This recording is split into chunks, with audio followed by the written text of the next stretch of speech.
Hey, I'm Sensei Federico, and this is Striking Asp.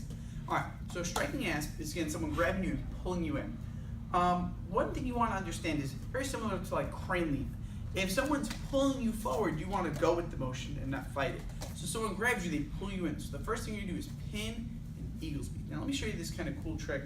Is if I eagle's beak and my arm or my elbow is outside my body, when it gets hit, it's going to kind of push my arm back.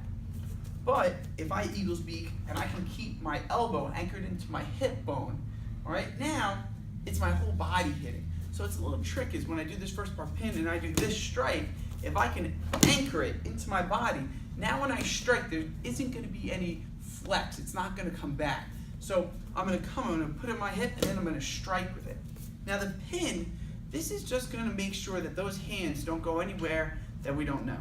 So for example, if I just did the eagle's beak and then the hands came off, they're going to hit me. But if both hands are on you and they're grabbing you and pull you in, you want to pin me, come on top, and eagle's beak.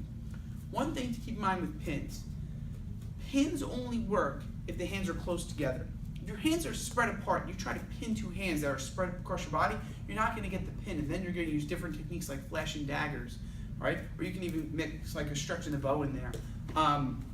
So if they're close, you pin. If they're not close, you can't pin. So back to the beginning. So close, grab, pulling in. Pin, we do our eagle's beak. Now the hand comes up. Now we got a chop here, or this can also be a check if one of those hands come off. Right chop comes, then right chop comes back on the other end. So you're basically working those lines on the neck. 1, 2. So it's pin eagle's beak, come up, chop, chop. Sorry, I almost did B.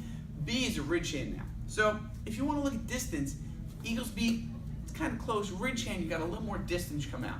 So this is kind of like you don't really see coming. It's pop. So pin, ridge just comes right under. Now, those hands start coming off. You could feel them. So instead of waiting for those hands to come off, I slide this hand up, and I put my universal on its way. All right, 1, 2. This is going to check, which is also going to be my cover hand. So if you look at it, this is really like a cover. But it's also a chamber, so this comes up. Then I'm going to drive down with my chop. So I go 1, 2, 3. If you kind of look at it differently, it could literally be 1, 2, or 1, 2, or 1, 2, and then this could be any strike you want. It doesn't have to be a chop. So back to the beginning, we've got our pin ridge. This comes up. This checks the arms down. This is our cover or chamber, anything like that. Make sure, see, I'm kind of doing this. Don't go too high. Keep it in front of you. 1, 2, ridge, chop, all right, or check. And this is going to come down, chop if you want. Look how you can kind of continue this motion, and it works out really nice. So one more time, striking hands. Pin eagle's beak, chop, chop, B, pin ridge hand, white chop. I'm Sensei Federico, and that's striking asp. Give it a shot.